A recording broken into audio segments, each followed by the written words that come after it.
short essay about the importance of ideas in maintaining capitalist society. Alexander Berkman. Did you ever ask yourself how it happens that government and capitalism continue to exist in spite of all the evil and trouble they are causing in the world? If you did, then your answer must have been that it is because people support these institutions and that they support them because they believe in them. That is the crux of the whole matter. Present day society rests on the belief of the people that it is good and useful. It is founded on the idea of authority and private ownership. It is ideas that maintain conditions. Government and capitalists are the forms in which the popular ideas express themselves. Ideas are the foundation. The institutions are the house built upon it. A new social structure must have a new foundation, new ideas at its base. However you may change the form of an institution, its character and meaning will remain the same as the foundation in which it was built. Look closely at life and you will perceive the truth of this. There are all kinds of forms of government in the world, but the real nature is the same everywhere, as their effects are the same, and always means authority and obedience. Now, what makes governments exist? The armies and navies, yes, but only apparently so. What supports the armies and navies? It is the belief of the people, of the masses, that government is necessary. It is a generally accepted idea of the need of government that is its real and solid foundation. Take the idea or belief away and no government could last another day. The same applies to private ownership. The idea that it is right and necessary is the pillar that supports it and gives it security. Not a single institution exists today but is founded on the popular belief that it is good and beneficial. Let's take an illustration. The United States, for instance. Ask yourself why revolutionary propaganda has been of so little effect in that country in spite of 50 years of socialist IWW and anarchist effort. Is the American worker not exploited more intensely than labour in any other countries? Is political corruption as rampant in any other land? Is the capitalist class in America not the most arbitrary and despotic in the world? True, the worker in the United States is better situated materially than in Europe, but is he not at the same time treated with the utmost brutality and terrorism the moment he shows some dissatisfaction? Yet the American worker remains loyal to the government and is the first to defend it against criticism. He is still the most devoted champion of the grand and noble institutions of the greatest country on earth. Why? Because he believes that they are his institutions, that he, as sovereign and free citizen, is running them, and that he could change them if he so wished. It is his faith in the existing order that constitutes its greatest security against revolution. His faith is stupid and unjustified, and someday it will break down, and with it American capitalism and despotism. But as long as that faith persists, American plutocracy is safe against revolution.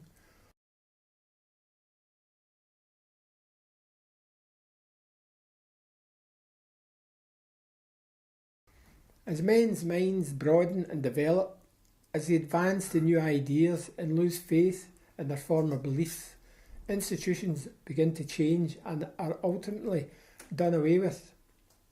The people grow to understand that their former views were false, that they were not true but prejudice and superstition. In this way, many ideas once held to be true have come to be regarded as wrong and evil. Thus the idea of the divine rights of kings, of slavery and serfdom. There was a time when the whole world believed those institutions to be right, just and unchangeable. In the measure that those superstitions and false beliefs were fought by advanced thinkers, they became discredited and lost their hold upon the people. And finally, the institutions that incorporated these ideas were abolished. Highbrows will tell you that they had outlived their usefulness and that therefore they died. But how did they outlive their usefulness? To whom were they useful, and how did they die? We know already that they were useful only to the master class, and that they were done away with by popular uprisings and revolutions. Why did not old effete institutions disappear and die off in a peaceful manner? For two reasons. First, because some people think faster than others, so that it happens that a minority in a given place advance in their views quicker than the rest. The more that minority will become imbued with the new ideas, the more convinced of their truth, and the stronger they will feel themselves, the sooner they will try to realise their ideas, and that is usually before the majority have come to see the new light, so that the minority have to struggle against the majority who still cling to the old views and conditions. Second, the resistance of those who hold power. It makes no difference whether it is the church, the king, or the Kaiser, a democratic government, or a dictatorship, a republic, or an autocracy. Those in authority will fight desperately to retain it as long as they can hope for the least chance of success. And the more aid they get from the slow-thinking majority, the better the fight they can put up.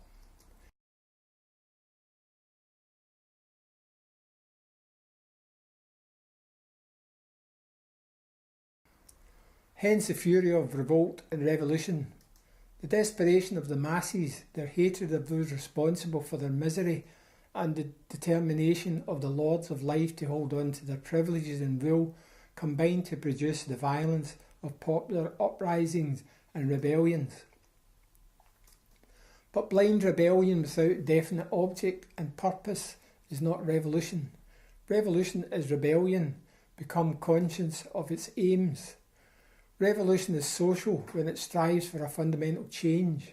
As the foundation of life is economics, the social revolution means the reorganisation of the industrial economic life of the country, and consequently also of the entire structure of society.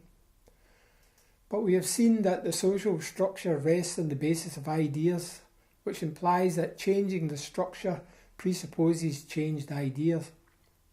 In other words, a social idea must change first before a new social structure can be built. The social revolution, therefore, is not an accident, not a sudden happening.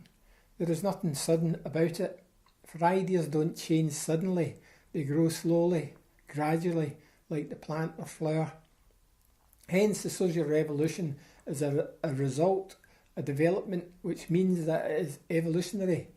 It develops to the point where considerable numbers of people have embraced new ideas and are determined to put them into practice. When they attempt to do so and meet with opposition, then the slow, quiet and peaceful social evolution becomes quick, militant and violent. Evolution becomes revolution. Bear in mind then that evolution and revolution are not two separate and different things. Still less are they opposites, as some people wrongly believe. Revolution is merely the boiling point of evolution. Because revolution is evolution at its boiling point, you cannot make a real revolution any more than you can hasten the boiling of a tea kettle. It is the fire underneath that makes it boil. How quickly it will come to the boiling point will depend on how strong the fire is. The economics and political conditions of a country are the fire under the evolutionary pot. The worse the oppression, the greater the dissatisfaction of the people, the stronger the flame.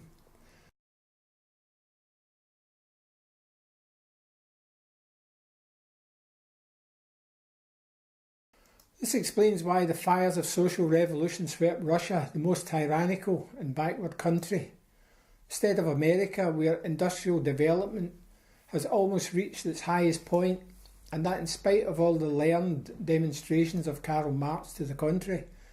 We see then that revolutions, though they cannot be made, can be hastened by certain factors, namely pressures from above, by more intense political and economic oppression, and by pressures from below, by great enlightenment and agitation.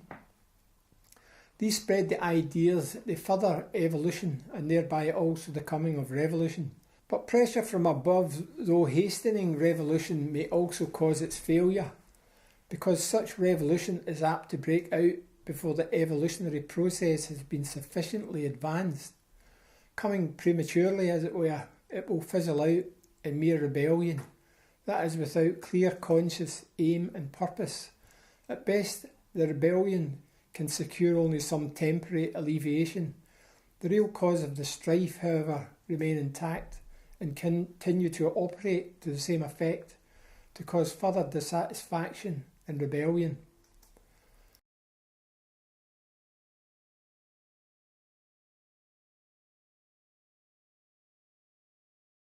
Summing up what I have said about revolution, we must come to the conclusion that 1. A social revolution is one that entirely changes the foundation of society, its political, economic and social character.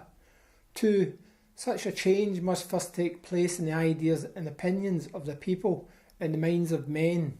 3. Oppression and misery may hasten revolution, but may thereby also turn it into failure, because lack of evolutionary preparation will make real accomplishment impossible. 4.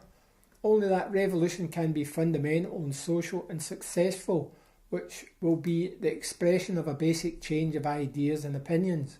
From this, it obviously follows that the social revolution must be prepared in the sense of furthering the evolutionary process, of enlightening the people about the evils of present-day society and convincing them of the desirability and possibility of the justice and practicality of a social life based on liberty. Prepared, moreover, by making the masses realise very clearly just what they need to know and how to bring it about. Such preparation is not only an absolutely necessarily preliminary step, therein lies also the safety of the revolution, the only guarantee of its accomplishing its objects. It has been the fate of most revolutions, as a result of lack of preparation, to be sidetracked from their main purpose, to be misused and led into blind alleys. Russia is the most recent illustration of it. The February Revolution, which sought to do away with the autocracy, was entirely successful.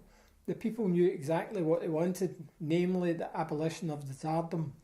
All the machinations of politicians, all the oratory and schemes of the Lvovs and Molokovs, the liberal leaders of those days could not save the Romanov regime in the face of the intelligent and conscious will of the people.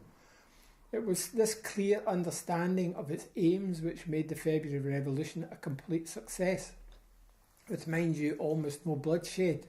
Furthermore, neither appeals nor threats by the provisional government could avail against the determination of the people to end the war.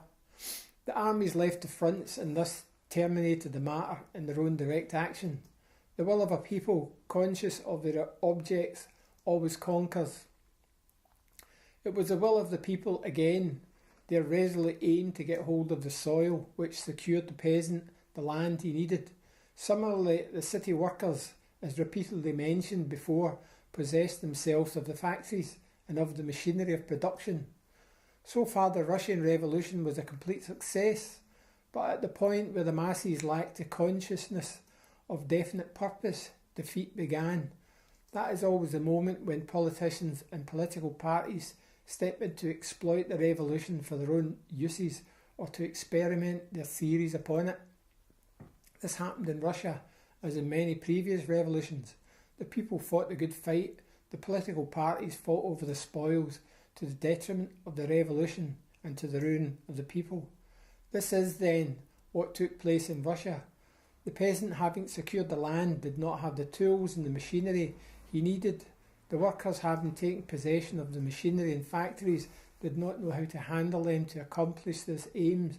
In other words, they did not have the experience necessary to organise production, and he could not manage the distribution of the things he was producing. His own efforts, the workers, the peasants, the soldiers, had done away with Tsardom, paralysed the government, stopped the war and abolished private ownership of land and machinery. For that, he was prepared by years of revolutionary education and agitation, but for no more than that.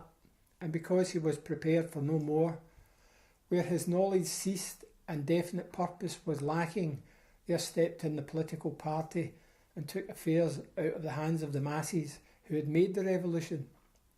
Politics replaced economic reconstruction and thereby sounded the death knell of the social revolution.